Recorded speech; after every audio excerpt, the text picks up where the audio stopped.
ثم أوحينا إليك أن اتبع ملة إبراهيم حنيفا وما كان من المشركين۔ محترم سامعین اور سامعات، سیرت ابراہیم علیہ السلام اور اس کے تقاضے موضوع چل رہا تھا۔ سابقہ 2 جمعے ہم نے اس پر بڑی تفصیل سے بات کی۔ سابقہ جمعہ کے اندر ہم نے بات کی تھی کہ ابراہیم علیہ السلام نے خود غور و فکر تدبر کرنے کے بعد اپنے گھر والوں کو دعوت کا آغاز کیا، اور یقیناً دعوت کے اصولوں میں سب سے مین اصول جو بیان کیا تھا کہ دعوت کے اصولوں میں سب سے پہلے ایک داعی کے اوپر، ایک مبلغ کے اوپر جو بات لازم آتی ہے وہ اپنے اوپر دین اسلام کو لاگو کرنا، اپنے 5 سے 6 فٹ کے جسم کے اوپر اسلام کو لاگو کرنا، پھر لوگوں کو دعوت دینا، پھر اپنے گھر والوں کو دعوت دینا۔ اور یہ وہ بات ہے جو انسان کی بات کے اندر وزن پیدا کرتی ہے، اثر پیدا کرتی ہے، دوسروں کے دلوں میں اثر کرنے کا سبب بنتی ہے۔ اگر انسان خود عمل نہیں کرے گا تو دوسروں پر بات اثر نہیں کرے گی، انگلیاں اٹھیں گی انسان کے اوپر۔ تو ابراہیم علیہ السلام کی سیرت سے ہمیں یہی سبق ملتا ہے کہ سب سے پہلے انہوں نے خود غور و فکر تدبر کیا، بدعات، خرافات، شرک کو چھوڑ کے توحید کا راستہ اپنانے کی کوشش کی، ریسرچ کرنے کی، تلاش کرنے کی کوشش کی۔ پھر انہوں نے اپنے گھر والوں کو، اپنے باپ سے بات کی، ان کے ساتھ مکالمہ کیا، ان کے ساتھ مناظرہ لڑا۔ یہ ساری باتیں ہم نے سابقہ جمعہ کے اندر کی تھی۔ ان کو اپنے باپ کو بتایا کہ یا ابادی، اے میرے باپ، یہ جن کی تم عبادت کرتے ہو یہ کوئی نفع نقصان کے مالک نہیں ہیں، سنتے نہیں ہیں، جانتے نہیں ہیں، تمہیں کچھ بھی کفایت کرنے والے نہیں ہیں، لا یغنی عنک شیئا، تمہارے کسی کام کے نہیں ہیں۔ اس پر ہم نے بڑی تفصیل سے بات کی تھی کہ ہمارے معاشرے کے اندر وہ کون کون سے کام ہیں، وہ کون کون سی چیزیں ہیں جو ہم نے اپنی زندگی میں ایڈ تو کی ہوئی ہیں، اپنی زندگی پہ لاگو تو کی ہوئی ہیں، لیکن ان کا ہماری زندگی کے ساتھ کوئی تعلق نہیں بنتا، ہماری زندگی میں وہ کچھ فائدہ دینے والی نہیں ہے۔ لا یغنی عنک شیئا والی بات ثابت آتی ہے، جس طرح انہوں نے کہا تھا کہ یہ بت، یہ مورتیاں تمہیں کچھ کام آنے والے نہیں ہیں۔ کتنے ایسے امور معاملات ہیں جو ہم نے اپنی زندگی پہ لاگو کیے ہوئے ہیں، حالانکہ ان کا ہماری زندگی میں کوئی فائدہ نہیں ہے، نقصان ہی نقصان ہے، کوئی فائدہ نہیں ہے۔ اس کے بعد ابراہیم علیہ السلام نکلے گھر سے باہر، جب اپنے باپ نے نکال دیا، اس نے کہا کہ جاؤ، اس نے کہا ہاں میں تم سے الگ ہوتا ہوں، تمہارا میرے ساتھ کوئی تعلق نہیں ہے، اگر تم میری بات کو نہیں مانتے۔ قوم کے پاس آ گئے۔ سورۃ الانبیاء آیت نمبر 51 سے 56 تک اللہ تعالیٰ نے ساری تفصیل بیان کی۔ اذ قال لأبیہ وقومہ ما هذه التماثیل التي انتم لها عاکفون، جب ابراہیم علیہ السلام نے اپنے باپ اور اپنی قوم سے کہا کہ یہ کیا مورتیاں تم نے بنا کے رکھی ہوئی ہیں جن کا تم اعتکاف کرتے ہو، جن کے اوپر مجاور بن کے بیٹھ جاتے ہو، جن سے مانگتے ہو، ان سے اپنی حاجات پوری کرواتے ہو، یہ کیا بلائیں ہیں، کیوں کرتے ہو ایسا؟ قالوا، تو انہوں نے کہا وجدنا آباءنا لها عابدین، ہم نے اپنے باپ دادا کو ایسا کرتے پایا تھا۔ بڑی سمجھنے والی بات ہے کہ یہ ایک طرف ابراہیم علیہ السلام کا سوال ہے کہ تم یہ کیوں کر رہے ہو، اور دوسری طرف قوم کا جواب ہے وجدنا علیہا آباءنا۔ دلیل نہیں ہے، صرف قربانی کا نام نہیں ہے سیرت ابراہیم، اللہ نے پوری کی پوری سیرت ابراہیم پر عمل کرنے کا حکم دیا۔ ان اتبع ملت ابراہیم، پوری ملت ابراہیم کو اپنے اوپر لاگو کرنا ہے۔ اور ابراہیم علیہ السلام کھڑے اپنی قوم سے پوچھ رہے ہیں بھائی یہ تم کیوں کر رہے ہو؟ آگے سے قوم والوں کا جواب آ رہا ہے وجدنا علیہا آباءنا، ہمارے باپ دادا ایسا کرتے تھے، ہم اس لیے ایسا کرتے ہیں۔ ہمارے معاشرے میں 80% لوگ ایسے ہیں جن سے پوچھو بھئی یہ کیوں کر رہے ہو، باپ ایسے کرتا تھا، ماما ایسے کرتی تھی، دادا ایسا کرتا تھا، اس لیے ہم کر رہے ہیں۔ اور یہ جواب ابراہیم علیہ السلام کی مشرک قوم کا تھا، بدعات، خرافات، اللہ کے دین سے دور ہونے والے لوگوں کا تھا۔ آج ہمارا بھی وہی جواب آتا ہے وجدنا علیہا آباءنا، اور ہم کہتے ہیں نہیں میں تو امت محمدیہ کا فرد ہوں، میں تو عاشق رسول ہوں، میں تو ملت ابراہیم پہ عمل کرنے والا۔ انا للہ و انا الیہ راجعون۔ ملت ابراہیم کیا تھی؟ غلطی کو دیکھ کے سوال کیا، جو اپنے مائنڈ میں توحید کا نقشہ بنایا ہوا تھا اس کے برعکس دیکھا، اس کے الٹ دیکھا تو فوراً سوال کیا۔ لیکن ہم چونکہ چنانچہ اگرچہ مگرچہ رشتہ داری، خاندان، کنبہ، قبیلہ، گلی محلے والے، علاقے والے ناراض نہ ہو جائیں، ہم سوال ہی نہیں کرتے۔ اپنے ساتھ بیٹھنے والا، ڈیسک پہ ایک ڈیسک پہ بیٹھ کے پڑھنے والا، ایک اسکول کالج یونیورسٹی میں جانے والا، ہم اس سے پوچھتے تک نہیں ہیں بھائی یہ جو تم نے اپنے بازو پہ کڑا پہنا کیوں؟ یہ گلے میں لٹکایا ہوا تعویذ کس لیے؟ یہ جو تم نے کل چھٹی کی تھی اسکول کالج سے، تم کہاں گئے تھے؟ میں دربار پہ گیا تھا حاضری دینے بابا جی۔ کیوں گئے تھے؟ وجہ کیا؟ ایک ہی مارکیٹ میں دکان ہے، اکٹھے کاروبار کرنے والے سامان لینے اکٹھے جاتے ہیں، دنیا کے سارے معاملات اکٹھے بیٹھ کے ڈسکس کرتے ہیں، لیکن ہم نے کبھی ان سے سوال نہیں کیا او بھائی تیرا عقیدہ غلط ہے، یہ جو تم نے عقیدہ بنایا ہوا ہے یہ کیوں ہے؟ اس کی بیس بنیاد کیوں ہے؟ یہ جو تم نے دکان کے اندر تعویذ لٹکایا، یہ جو تم نے یہ لکھ کے لٹکا دیا کہ اس کی وجہ سے رزق ملتا ہے، اگر یہ اتار دوں گا تو رزق بند ہو جائے گا، کیوں بھائی؟ کیا تجھے تیرا رب رزق نہیں دیتا؟ کیا تیرا ایمان تیرے رب پہ نہیں ہے؟ کبھی پوچھا ہم نے؟ نہیں۔ کیوں نہیں پوچھتے؟ ناراض ہو جائیں گے۔ اتنے ڈرپوک ہیں ہم، اتنے ڈرپوک ہیں کہ دوست یار محلے والے ناراض نہ ہو جائیں۔ یہ ہماری بزدلی ہے، بزدلی، اس قدر بزدل کہ لوگ دوست یار بیلی محلے والے ناراض نہ ہو جائیں، اور بہادر اس قدر زیادہ ہیں کہ اپنے رب کو ناراض کر بیٹھے۔ بہادری دیکھو، رب ناراض ہوتا ہے تو ہو جائے، امر بالمعروف و نہی عن المنکر نہیں کریں گے، سیرت ابراہیم کے مطابق سوال لوگوں سے نہیں پوچھیں گے، عقیدے کی اصلاح نہیں کریں گے، جو جہاں لگا لگا رہنے دو۔ یہ نظریہ لے کے پھر رہے ہیں آج لوگ، یہی کہا تھا نا انہوں نے بھی، بنی اسرائیل یہودیوں کی قوم جن کو اللہ تعالیٰ نے ہفتے کے دن منع کر دیا شکار نہیں کرنا، 3 پارٹیاں بن گئی، 3 گروہ بن گئے، ایک نے شکار کرنا بھی چھوڑ دیا، دوسروں کو منع کیا مت کرو، ایک نے شکار کرنا چھوڑ دیا، دوسروں کو منع نہ کیا، اور تیسروں نے کہا ہم منع بھی نہیں کریں گے، شکار بھی کریں گے، ہیلے بہانے کر کے کریں گے۔ کون بچا تھا؟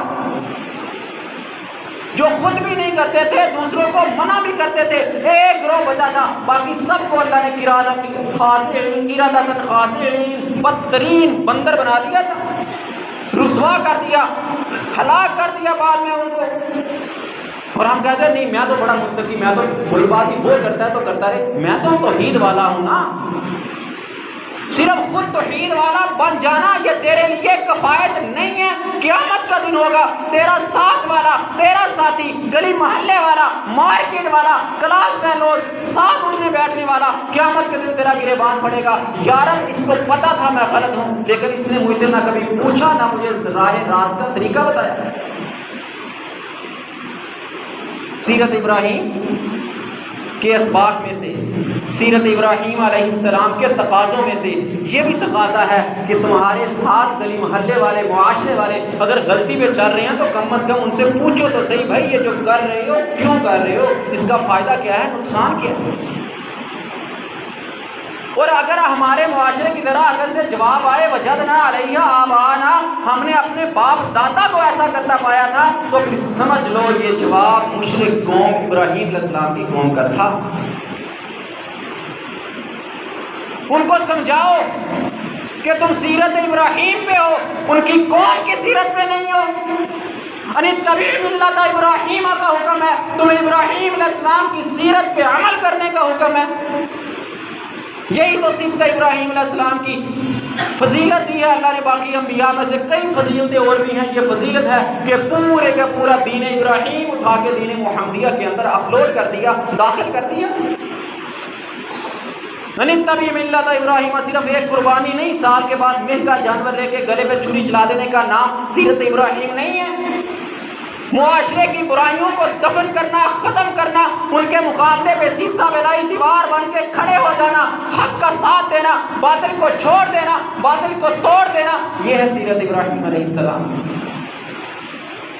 باپ دادا کے دین کو روند کے محمدی دین کو، اللہ کے دین کو اپنانا، یہ بہانے نہیں چلیں گے۔ وجدنا علیہ آبانا، کیا بچ گئی تھی وہ قوم؟ ابراہیم علیہ السلام کی قوم، اللہ نے کہا کہ ہاں ٹھیک ہے تم باپ دادا کا دین مان رہے ہو لہٰذا تمہاری بخشش ہو جائے گی، تم ابراہیمی قوم کے ابراہیم علیہ السلام کی سیرت میں شمار کر لیے جاؤ گے۔ یہ چھوڑ دو باپ دادا کا دین۔ ہاں آگے سے جواب آتا ہے، اگر کوئی بتائے نا بھائی یہ غلط ہے، تمہارے باپ دادا کا دین غلط ہے، نبی صلی اللہ علیہ وسلم کا یہ فرمان ہے، آگے سے پتہ کیا جواب آتا ہے؟ اچھا اب تک تو یوں کرتے رہے، اب کوئی نیا دین آ گیا؟ اب تک تو سارے ایسے کرتے رہے، اب کوئی نئی وحی نازل ہو گئی ہے؟ اور بھائی نہ وہی نازل نہیں ہوئی ہے، نہ دین نہیں آیا ہے، ہماری جہالت تھی کہ ہمیں دین سے واقفیت نہیں تھی، ہمیں دین کا پتہ نہیں تھا۔ اگر خریدنا ہو سودا سارا پھرتا بازار ہے، جب دین کی ہو باری کیسے ایک پہ اعتبار ہے، یہ تھا ہمارا نظریہ۔ دنیا کی چیز کے لیے دنیا کی ورائٹیاں جگہ جگہ چیک کی جاتی تھی، اچھی سے اچھی کوالٹی خریدی جاتی تھی، لیکن دین کی بات جس سے سنی مان لی، جہاں سے سنی قبول کر لی۔ نہیں پوچھا کبھی ہم نے کھڑے ہو کے کہ مولانا صاحب یہ جو تم نے بیان کیا ہے اس کا حوالہ تو ذرا بتا دو، یہ جو تم نے بڑا مزیدار واقعہ بیان کیا، لوگوں نے سبحان اللہ الحمدللہ اللہ اکبر کے نعرے لگا دیے تمہاری سر کے اوپر، تمہاری طرز کے اوپر، ذرا اس کا حوالہ تو بتا دو، یہ کون قرآن کی کس صورت کس آیت میں ہے، یہ حدیث کی کون سی کتاب کون سی حدیث ہے؟ پوچھا کبھی ہم نے؟ اور دکان پہ جا کے پوچھتے ہیں کس کمپنی کا ہے، کس ورائٹی کا ہے، کراچی کا ہے، فیصل آباد کا ہے، لاہور کا ہے، کس ملک سے آیا ہے، ساری ریسرچ کرتے ہیں دنیا کے مال کے لیے۔ دین کی باری آتی ہے تو کچھ نہیں، بس باپ دادا ایسا کرتے تھے، اور رب کعبہ کی قسم سن لو اگر ہم یہی کہتے رہے وجدنا علیہا آباءنا، ہم باپ دادا ایسا کرتے تھے اس لیے ایسا کر رہے ہیں، دین کی بات کو ہم پسے کچھ ڈالتے رہے، تو یاد رکھنا قیامت کے دن ابراہیم علیہ السلام کی صف میں نہیں بلکہ ابراہیم علیہ السلام کی مشرک قوم کی صف میں کھڑے ہوں گے۔ فوراً اللہ نے رد کر دیا، آگے کہا لقد کنتم وآباؤکم فی ضلال مبین، تم اور تمہارے باپ دادا کھلی گمراہی میں تھے۔ کیا کہا اللہ نے؟ دین لانے والے کو غلط نہیں کہا، قرآن حدیث بیان کرنے والے کو غلط نہیں کہا، سوچ سمجھ تفکر تدبر توحید کے اوپر مرکوز کرنے والے ابراہیم علیہ السلام کو غلط نہیں کہا، کہا وہ خود اور ان کے باپ دادا گمراہی میں تھے۔ آج جو لوگ یہ اعتراض کرتے ہیں وجدنا علیہا آباءنا، باپ دادا تو ایسا کرتے تھے، بڑے وڈیرے تو ایسا کرتے ہیں، ساری دنیا والے کر رہے ہیں، سارے محلے والے کر رہے ہیں، ساری دنیا ایسے کر رہی ہے، تو کوئی نیا دین لے کے آ گیا؟ اللہ نے قلم پھیر دیا، اللہ نے کہا ساری دنیا والے غلط ہو سکتے ہیں، دین کی بات قرآن کی بات حق کی بات غلط نہیں ہو سکتی۔ ضلال مبین، کھلی گمراہی میں تھے۔ یاد رکھنا اگر باپ دادا کے دین کو ہم گھسیٹتے رہے، اسی پہ عمل کرتے رہے کہ رشتہ داری نہ ٹوٹ جائے، رشتہ دار نہ ناراض ہو جائیں، دوست یار بیلی ساتھ نہ چھوڑ جائیں، دنیا میں ساتھ چلتے رہیں، تو یاد رکھنا دنیا کا ساتھ نہ جانے کب اللہ تمہارا ان سے چھڑوا دے گا، لیکن قیامت کے دن نہ تمہیں نبی محمد صلی اللہ علیہ وسلم کا ساتھ ملے گا، نہ ابراہیم علیہ السلام کا ساتھ ملے گا، تمہیں وہی مشرک قوموں کا ساتھ ملے گا۔ قالوا وجئتنا بالحق ام انت من اللاعبین، قوم نے آگے سے سوال کر دیا ابراہیم کیا تو ہمارے پاس حق لے کے آیا یا تمہارے ساتھ کوئی کھیل تماشا کر رہا ہے؟ قال بل ربکم رب السماوات والارض الذی فطرہن وانا علی ذلک من الشاہدین۔ وہ قوم والو سن لو، تمہارے رب یہ مورتیاں نہیں ہیں، تمہارا رب وہ اللہ ہے جس نے زمینوں و آسمان کو پیدا کیا۔ یہ جو تم چھوٹی چھوٹی مورتیاں رکھ کے ان کے سامنے اپنی بڑی بڑی مشکلات پیش کرتے ہو، یاد رکھنا تمہاری مشکلات، تمہارے معاملات، تمہارے سارے مسائل چھوٹے ہیں، وہ زمین و آسمان دیکھ لو جو سب سے بڑا ہے، تمہاری نگاہ کے سامنے اس سے بڑی کوئی چیز نہیں ہے۔ سب سے بڑا اوپر آسمان اور تمہارے نیچے سب سے بڑی زمین ہے، یہ تمہارے رب نے بنائی ہے، اس کو پیدا کرنے والا تمہارا رب ہے، یہ تمہارے رب تمہارے معبود نہیں ہے، تمہیں کچھ نہیں دیتے۔ سورۃ العنکبوت آیت نمبر 16 اور 17 میں فرمایا وَإِبْرَاهِيمَ إِذْ قَالَ لِقَوْمِهِ اعْبُدُوا اللَّهَ وَاتَّقُوهُ ذَلِكُمْ خَيْرٌ لَكُمْ إِن كُنتُمْ تَعْلَمُونَ، کہا اپنی قوم سے اللہ کی عبادت کرو، اللہ سے ڈر جاؤ، یہی تمہارے لیے بہتر ہے اگر تم جانتے ہو۔ اللہ کی عبادت کرو اور اللہ سے ڈر جاؤ. یہ مورتیوں کی عبادت چھوڑ دو, اللہ کی عبادت کرو. نماز میں کھڑے ہو کے انسان کہتا ہے ایاک نعبد و ایاک نستعین, اے اللہ تیری عبادت کرتا ہوں, تجھ ہی سے مدد مانگتا ہوں. نماز میں کھڑا ہو کے کہہ رہا ہے نا. اور نماز کے بعد جا کے دربار کی پوجا, قبر کی پوجا, ولی اللہ سے مانگنا, اولادیں, نظریں, سارا کچھ کرنا, یہ دونوں باتیں متعارض ہیں. اور مشرک کی سب سے بڑی دلیل جو پیش کی جاتی ہے کہ میں گناہ گار ہوں, میں ڈائریکٹ اللہ سے مانگ نہیں سکتا, میری گناہ گار کی اللہ سنتا نہیں ہے. تو بھائی نماز میں تو کھڑا تھا, جب نماز پڑھ رہا تھا تب تو ایاک نعبد و ایاک نستعین کس سے مانگ رہا تھا؟ اللہ سے مانگ رہا تھا. تب کیا گناہ گار نہیں تھا؟ اگر نماز میں کھڑے رب تیری ایاک نعبد و ایاک نستعین کی پکار کو سن رہا ہے تو رب کعبہ کی قسم نماز کے بعد تجھے کوئی سیڑھی لگانے کی, کوئی واسطہ لانے کی ضرورت نہیں ہے. مثالیں پیش کی جاتی ہیں, دیکھو نہیں جیسے چھت پہ چڑھنے کے لیے سیڑھی کی ضرورت ہے نا, ایم این اے, ایم پی اے, پی اے سے ملنے کے لیے کسی اس کے نوکر چاکر ملازم کی ضرورت ہے, ڈائریکٹ تو نہیں مل سکتے. اس لیے اللہ تو بہت بڑی ذات ہے, اللہ کو ملنے کے لیے تمہیں کسی ولی اللہ کی ضرورت ہے. او بھائی یہ بات سمجھ لینا, مشرک کی سب سے بڑی دلیل یہ ہے, یہ بات سمجھ کے جانا. سب سے پہلے یہ بات سمجھ لو کہ دنیا کی مثالیں اللہ پہ فٹ نہیں ہوتی. قرآن کو ترجمے سے پڑھ, تجھے ایک ایک سوال کا جواب ملے گا. لیسا کمثلہ شیء, اللہ کی مثل کچھ بھی نہیں ہے. اللہ پر تمہاری دنیا کی مثالیں فٹ نہیں ہو سکتی. جس طرح تم نے یہ مثال بنا لی کہ چھت پہ چڑھنے کے لیے سیڑھی, کسی بڑے سے ملنے کے لیے اس کے نوکر چاکر کی ضرورت, یہ تمہاری دنیا تک محدود تھا, آخرت میں نہیں, اللہ کے لیے نہیں. پھر قرآن پکار ہے, سورۃ البقرہ پکار رہی ہے, وَإِذَا سَأَلَكَ عِبَادِي عَنِّي فَإِنِّي قَرِيبٌ أُجِيبُ دَعْوَةَ الدَّاعِ إِذَا دَعَانِ. جب بھی میرا بندہ مجھ سے سوال کرے گا نبی ان کو بتا دے میں اس کے قریب ہوں. اجیب دعوت الداعی, میں اس کے پکارنے والے کی پکار کا جواب دیتا ہوں جب بھی مجھے پکارے. اللہ نے نہیں کہا بھئی گناہ کر کے آئے گا تو میں نہیں سنوں گا, اگر نیک ہوگا تو پھر سنوں گا, بلکہ کہا کہ جو قوم گناہ کرنے کے بعد اللہ کے سامنے آتی ہے اللہ کو بڑی پسندیدہ ہے. پسندیدہ کہا ہے ایسے لوگوں کو. گناہ گار اللہ کے سامنے آئے, آنسو بہائے, آہو زاری کرے, اللہ سے مانگے, اللہ کہتا میں خوش ہوتا ہوں کہ میرا بندہ میرے سامنے سربہ سجود ہے, آنسو بہا رہا ہے, اور تو کہتا میری رب سنتا نہیں ہے. نماز میں تو کھڑا ہوتا ہے, ساری دعائیں مانگتا ہے, ایاک نعبد و ایاک نستعین بھی پڑھتا ہے, سبحان ربی الاعلیٰ بھی پڑھتا ہے, سبحان ربی العظیم بھی پڑھتا ہے, سمیع اللہ لمن حمدہ بھی کہتا ہے, سب کچھ کہتا ہے. رب سن رہا ہے تو نماز کے بعد کیوں نہیں سنتا؟ مشکل آنے پہ کیوں نہیں سنتا؟ آفت بیماری آنے پہ کیوں نہیں سنتا؟ اولاد نہ ملنے پہ اولاد کیوں نہ تجھے دے گا؟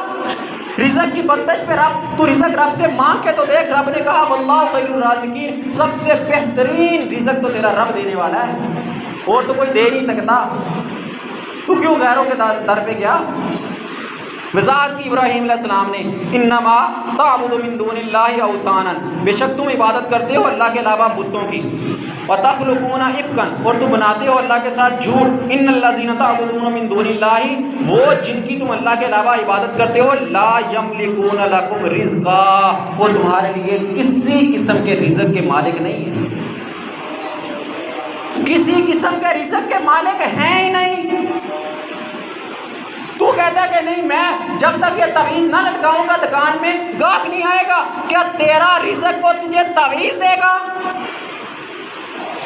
جب تک تو اپنے بازوں پہ دھاگا نہ باندھے, تعویذ نہ باندھے, بابا جی کا پھونکا ہوا دھاگا نہ باندھے, تو کاروبار نہیں چلا سکتا. کیا تیرا یقین اس دھاگے پہ ہے؟ کیا کہا تھا نبی صلی اللہ علیہ وسلم نے ایسے لوگوں کے بارے میں, یہ جو تعویذ لٹکاتے ہیں, دھاگے باندھ لیتے ہیں؟ کہا تم سے تمہارے رب کا توکل ختم ہو گیا, رب کی ذمہ داری تم سے ختم ہو چکی ہے. شرک ہے من اللہ کا تمیمتاً فقط اشرکا, جس نے تعویذ لٹکایا اس نے شرک کیا. کیا سمجھتے ہو کہ ہم بچ جائیں گے؟ توحید والے ہیں, رب رحمت کر دے گا.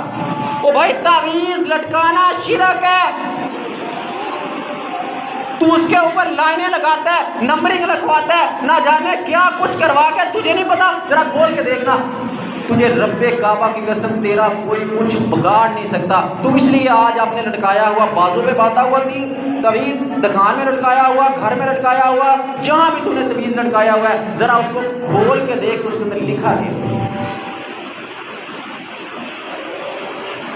80% تویز ایسے ہوں گے جس کے اوپر کچھ بھی نہیں، لائنیں، نمبرنگ، نہ جانے کیا کچھ گاچے ماچے لگائے ہوں گے لوگوں کو دھوکہ دینے کے لیے، یقین رب سے اٹھا کے اس تویز پہ ڈالنے کے لیے. وہ مثال ایک مشہور ہے نا، سبق آموز ہے، سانس لوگوں کی نہیں بنتی تھی، بڑا لڑتی تھی. ہمارے ایک عزیز کی ہے، عقیدے پہ آنے سے پہلے، توحید پہ آنے سے پہلے وہ تویز لوگوں کو لکھ لکھ کے دیا کرتا تھا. فوت ہو چکا ہے، اللہ اس کی مغفرت فرمائے. اس نے خود بتایا کہ کہتا کہ میں توحید پہ آنے سے پہلے لوگوں کو تویز لکھ لکھ کے دیا کرتا تھا. میرے پاس ایک آ گئی بہو آ گئی کہ میری سانس مجھ سے بڑا لڑتی ہے، مجھے کوئی تویز لکھ کے دے دی. کہتا مجھے سمجھ نہ آئی کہ کیا لکھ کے دوں. میں نے ادھر سے کاغذ پکڑا، اس کو لپیٹ کے دے دیا، کچھ بھی نہیں لکھا تھا اس کے اوپر، کچھ بھی نہیں لکھا تھا. اور میں نے اس کو کہا کہ جب بھی تو اپنی سانس سے تیری سانس مجھ سے لڑنے لگے نا، تو نے اس کو اپنی دانتوں کے نیچے رکھ لینا اور اس کو گرنے نہ دینا. اگر یہ کاغذ گر گیا تو تیری باپا کوئی نہ کوئی تیری ٹانگ لات توڑ دے گا، تیرا کوئی نہ کوئی نقصان ہو جائے گا. بس اس کا یقین بن گیا، مائنڈ بن گیا کہ میرے گھر کی لڑائیوں کا خاتمہ اس تعویذ میں ہے. رکھ لیا اس نے. سانس ایک بار بولی، 2 بار بولی، 3 بار بولی. اب وہ آگے سے جب جواب دینے لگتی تو تویز ہلتا، اسے ہاں ٹانگ ٹوٹ جائے گی، بازو ٹوٹ جائے گا. گرنے نہیں دینا. جب گرنے نہیں دینا تو بولنا نہیں ہے، بولنا نہیں ہے تو لڑائی ختم. اگر یقین یہ بنا لو گے کہ ہمارا رزق اس تویز میں ہے، بیماریوں سے، مشکلات سے نجات اس بازو میں باندھے تویز میں ہے، رب کعبہ کی قسم، میری بات نہیں، نبی محمد صلی اللہ علیہ وسلم کی بات کو یاد رکھنا. نبی محمد صلی اللہ علیہ وسلم نے کہا تھا، اور صحابی یاد رکھ، اگر تیرا یقین اس تویز کے اوپر ہے، پھر رب کا بھروسہ، رب کا یقین، رب کا توکل سب ختم ہو گیا. تو اس رب کی ذمہ داری ختم ہے تجھے مشکلات سے بچانا. اور ابراہیم علیہ السلام نے بھی یہی کہا تھا اپنی قوم کو، لا یملکون لکم رزقا، یہ تمہاری مورتیاں، تمہارے پل، تمہارے معبود، تمہاری قبریں، اور وہ لوگ زمین کے اوپر رکھ کے پوجتے تھے. مورتی کہاں رکھتے تھے؟ زمین کے اوپر رکھ کے. اور ہم کہاں رکھتے ہیں؟ بابا جی کو زمین میں دفنا کے پھر پوجتے ہیں. مانگتے کیا ہیں؟ رزق دے دو. اور بابا جی اپنی زندگی میں تو نہ اچھا گھر بنا سکے، نہ اچھا لباس پہن سکے، نہ گھر والوں کو کوئی سہولیات دے سکے، نہ بچوں کے لیے کوئی پراپرٹی بنا سکے. وہ ان کے زندگی میں تو رزق تھا نہیں، اگر تھا تو بالکل معمولی. اگر وہ رزق دینے کے قابل ہوتے تو اپنی لینڈ لارڈ زمینیں نہ چھوڑ جاتے، کوٹھیاں بنگلے نہ چھوڑ جاتے، اولادوں کے لیے گاڑیوں کی لمبی لینیں نہ چھوڑ جاتے. صاحب کا جمعہ میں نے مثال دی تھی، وہ اگر وہ رزق دینے کے مالک ہوتے تو دربار پہ کھڑے بھکاری ان بابا جی سے مانگتے، تم سے نہ مانگتے. لا یملکون لکم رزقا، وہ ذرہ برابر بھی تمہارے رزق کے مالک نہیں ہیں، اختیار نہیں رکھتے. فابتغوا عند اللہ رزقا، ابراہیم علیہ السلام نے اپنی قوم کو یہ کہا تھا، فابتغوا عند اللہ رزقا، وہ لوگوں اللہ سے رزق تلاش کرو، اللہ کے پاس جاؤ، رزق مانگو جا کے، اللہ تمہیں رزق دے گا. نبی صلی اللہ علیہ وسلم نے فرمایا، انسان کے دنیا میں آنے سے پہلے ابھی وہ ماں کے پیٹ میں ہوتا ہے، 4 ماہ کا ہوتا ہے، ماں کے پیٹ میں دنیا میں آنے سے 5 ماہ، تقریباً 5 ماہ پہلے اس کی 4 چیزیں لکھ دی جاتی ہیں. اس کو رزق کتنا ملے گا؟ نیک ہوگا، بدبخت ہوگا، کب اس کو موت آئے گی، رزق تو لکھ دیا گیا. پھر تو دھر دھر کی ٹھوکریں کیوں کھا رہا ہے؟ پھر تو کہے کہ ہاں رزق تو لکھ دیا گیا، میں کیا کروں، کہاں سے تلاش کروں؟ رب نے تیری رہنمائی کی ہے کہ صراط مستقیم پہ چلتا ہوا لیس للانسان الا ما سعی کا حکم نازل کیا. انسان تجھے وہ ملے گا جس کی تو کوشش کرے گا، جتنی تو محنت کرے گا۔ تو کہتا اس کو اتنا مل گیا، اس کو اتنا مل گیا، اس کو اتنا مل گیا، مجھے کیوں نہیں ملتا؟ وہ بھائی رب نے قرآن میں تجھے کہا ہے کہ لیس للانسان الا ما سعی، انسان کو وہ ملے گا جس کی تو کوشش کرے گا۔ تو کوشش کاوش محنت کر، رب تجھے رزق دے گا۔ تو اسباب رب پیدا کرے گا، تو ہاتھ تو ہلا۔ اگر تو کہ میں ہاتھ پہ ہاتھ رکھ کے رہ دوں، آسمان سے من و سلوا نازل ہوگا، تو من و سلوا والی بات تو ختم ہو چکی ہے۔ تقوی اختیار کرنا تیری ذمہ داری ہے۔ کیا کہا تھا رب نے؟ جو لوگ تقوی اختیار کرتے ہیں، رب کا ڈر خوف اپنے دل میں بٹھاتے ہیں، لوگوں سے نہیں ڈرتے، رب سے ڈرتے ہیں، دین کے احکامات پر عمل پیرا ہوتے ہیں۔ اللہ کہتا ہے اللہ ان کو ایسے ایسے جگہوں سے رزق دیتا ہے وہ سوچ نہیں سکتے۔ ذمہ داری کیا ہے؟ صراط مستقیم پہ آ جا، اپنے دل میں اللہ کا خوف ڈر تقوی بٹھا لے، تنہائیاں پکیزہ کر، گناہوں سے اپنے آپ کو بچا، قدم اٹھانے کے ساتھ سوچ یہ اچھا ہے یا برا، گناہ کی طرف جا رہا ہے یا نیکی کی طرف، نگاہیں اٹھے تو نیکی کی طرف جائیں، گناہ کی طرف نہ اٹھے، ہاتھ اٹھے تو نیکی کی طرف، گناہ کی طرف نہ اٹھے۔ جب تو یہ کرے گا نا تو رب کعبہ کی قسم ممبر رسول پہ کھڑا ہوں، قرآن کی بات غلط نہیں ہو سکتی، رب تجھے ایسی ایسی جگہوں سے رزق دے گا تو سوچ نہیں سکے گا۔ تیرے اوپر مشکل آئے گی، آفت آئے گی، پریشانی آئے گی، وہ آئے گی، یہ نہ سمجھنا کہ نہیں آئے گی۔ وَلَنَبْلُوَنَّكُمْ بِشَيْءٍ مِّنَ الْخَوْفِ وَالْجُوعِ وَنَقْصٍ مِّنَ الْأَمْوَالِ، رب نے قرآن میں اعلان کیا سورۃ البقرہ میں، ہم ان کو آزمائیں گے، بھوک سے، اولادوں کی کمی سے، ثمرات کی کمی سے، جگہ جگہ مختلف کمیاں پیدا کر کے ہم ان کو آزمائیں گے۔ وَبَشِّرِ الصَّابِرِينَ، خوشخبری کن کے لیے؟ صبر کرنے والوں کے لیے۔ گلے نہیں، شکوے نہیں، نہ شکریاں نہیں، تو صبر کر آزمائشوں کے اوپر، مشکلات کے اوپر، رب ایسا ذریعہ بنائے گا تیرے لیے رزق کا، تو سوچ نہیں سکے گا ہاں یہاں سے بھی رزق آ سکتا تھا، یہ لوگ بھی میری مدد کر سکتے تھے، اس ٹائم بھی کسی گاہک کا فون آ سکتا تھا، اتنی بڑی آفر بھی میرے لیے کوئی کمپنی دے سکتی تھی۔ لیکن دوسرا مستقیم پہ آنا تیرا لازم ہے، اپنے رب کا خوف اپنے دل میں پیدا کرنا لازم ہے، پھر اپنے رب سے رزق تلاش کر، پھر دیکھنا رب تجھے کتنا رزق دے گا۔ وَاشْكُرُوا لَهُ وَإِلَيْهِ تُرْجَعُونَ، بڑی اہم بات ابراہیم علیہ السلام نے کی، جہاں ابراہیم علیہ السلام نے کہا نا فَابْتَغُوا عِندَ اللَّهِ رِزْقًا، اللہ سے رزق تلاش کرو، یہ بات کہنے کے بعد کہ رزق اللہ سے تلاش کرو، یہ پہلے یہ کہا کہ یہ جو بت مورتیاں ہیں تمہارے کسی قسم کے رزق کے اختیار نہیں رکھتے، تمہیں کچھ نہیں دے سکتے، اس کے ساتھ کیا کہا کہ رزق اللہ سے تلاش کرو، اس کے ساتھ کہا وَاعْبُدُوا، اللہ کی عبادت کرو۔ ایک صحابی تھے، بڑا منافع ہوتا تھا کاروبار میں، بڑا منافع ہوتا تھا، کسی نے پوچھا بھائی کیا وجہ ہے، اتنا منافع کیوں ہوتا ہے؟ کہا وہ تو مجھے کوئی پتہ نہیں، بس میں دو باتوں کی پابندی کرتا ہوں۔ وہ بھائیو اگر کاروبار میں کامیابی چاہتے ہو، یہ دو باتیں لازم کر لو، جس طرح اللہ نے اس صحابی کے رزق میں فراوانی پیدا کی تھی، تمہارے رزقوں میں بھی فراوانیاں ہو سکتی ہیں۔ کہا کہ ایک میں نماز جماعت کے ساتھ پڑھتا ہوں، پہلی بات تھی اس صحابی کی، نماز جماعت کے ساتھ پڑھتا ہوں، دوسرا میں اپنے کاروبار میں لین دین میں جھوٹ نہیں بولتا۔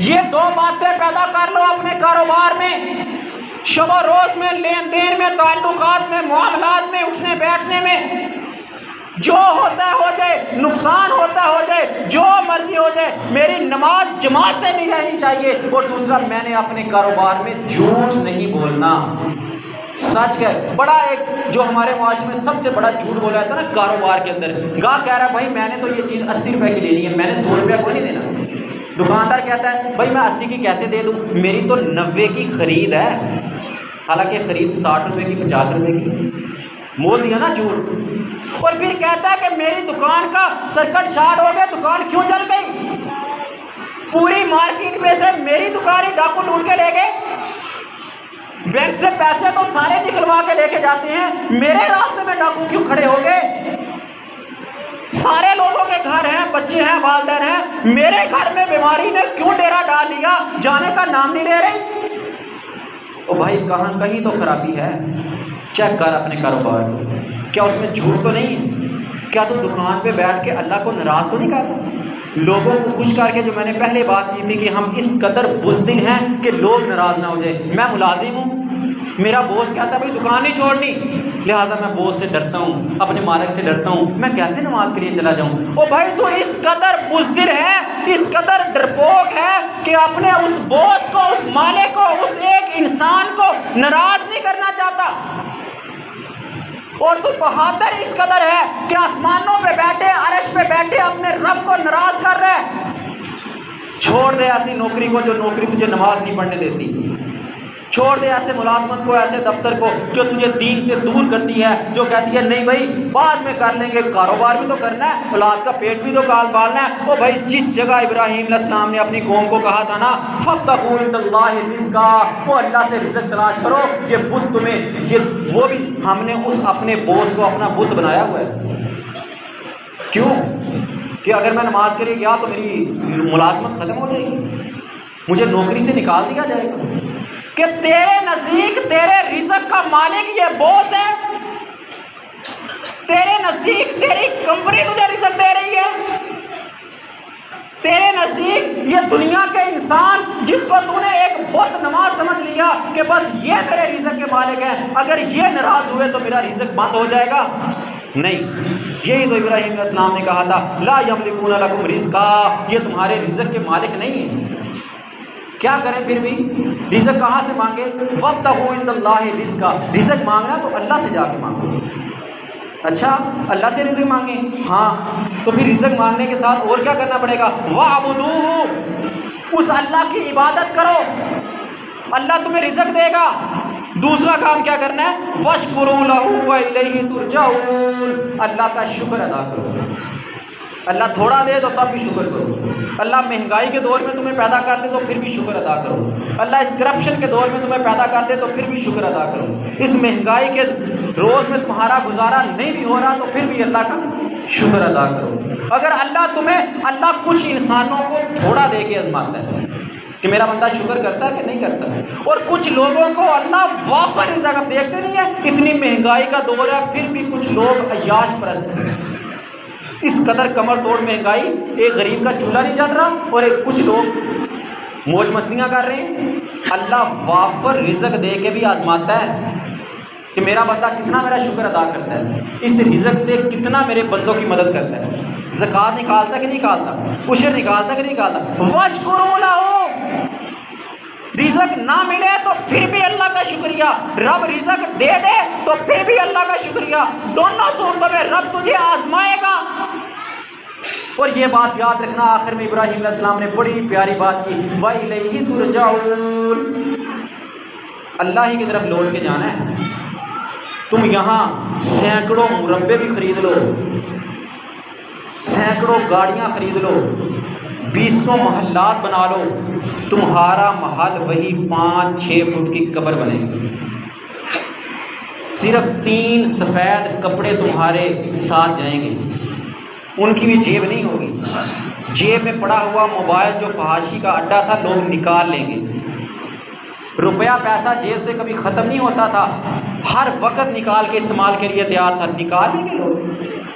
تیرے آخری لباس اتارا نہیں جائے گا، پھاڑ کے کاٹ کے اتارا جائے گا، یہ ہے تیری حیثیت۔ وَإِلَيْهِ تُرْجَعُونَ، کس دنیا میں دل لگائے بیٹھے، دین پہ نہیں آتا، توحید پہ نہیں آتا، شرک کو نہیں چھوڑتا، بدعات خرافات کو نہیں چھوڑتا، رشتہ داریاں ٹوٹ جائیں گی، کنبہ قبیلہ ناراض ہو جائے گا، کوئی تیرے ساتھ نہیں جائے گا۔ رب کعبہ کی قسم، میں نے کئی بار اکثر یہ مثال دیا کرتا ہوں، بھائیو یہ جو ہم کہتے ہیں نا لوگ کیا کہیں گے، لوگ ناراض ہو جائیں گے، لوگ کیوں کہیں گے، تیرے جنازے کا اعلان ہوگا، 50% لوگ انا للہ و انا الیہ راجعون پڑھیں گے، 50% لوگوں کو رب یہ توفیق نہیں دے گا کہ تیری زبان سے، ان کی زبان سے انا للہ و انا الیہ راجعون نکل سکے۔ بس یہ کہیں گے ہیں مر گیا، فوت ہو گیا، وہ تو ٹھیک ٹھاک تھا، وہ تو ویسے تھا، وہ تو ویسے تھا، وہ انا للہ و انا الیہ راجعون پڑھنے کی توفیق نہیں ملے گی۔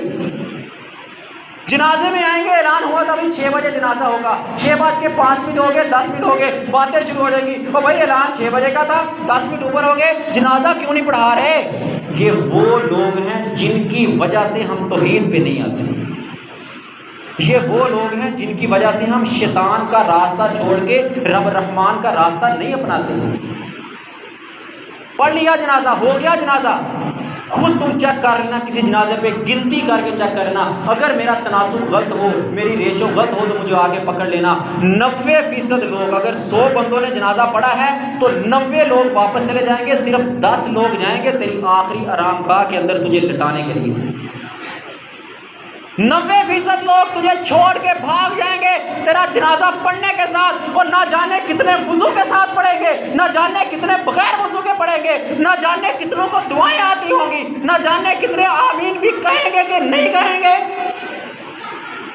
اور تو کہتا ہے نہیں وجدنا علیہا آباءنا، میرے باپ دادا ایسا کرتے تھے، کنبے قبیلے والے ایسا کرتے تھے، میری ساری رشتہ دار کنبی ایسا کرتا ہے، اب میں چھوڑ کے تمہارے پیچھے لگ جاؤں؟ تو بھائی ہمارے پیچھے نہیں، رب کعبہ کی قسم ہم قرآن کے پیچھے آنے کو کہہ رہے ہیں، سیرت ابراہیم علیہ السلام پہ عمل کرنے کو کہہ رہے ہیں۔ اگر نہیں مانو گے تو یہ بات یاد رکھنا، قیامت کے دن حوض کوثر سے بھی محروم رہو گے، اور ابراہیم علیہ السلام کی صف میں کھڑے ہونے سے محروم رہو گے، وہ مشرک قوم کے ساتھ کھڑے ہو گے۔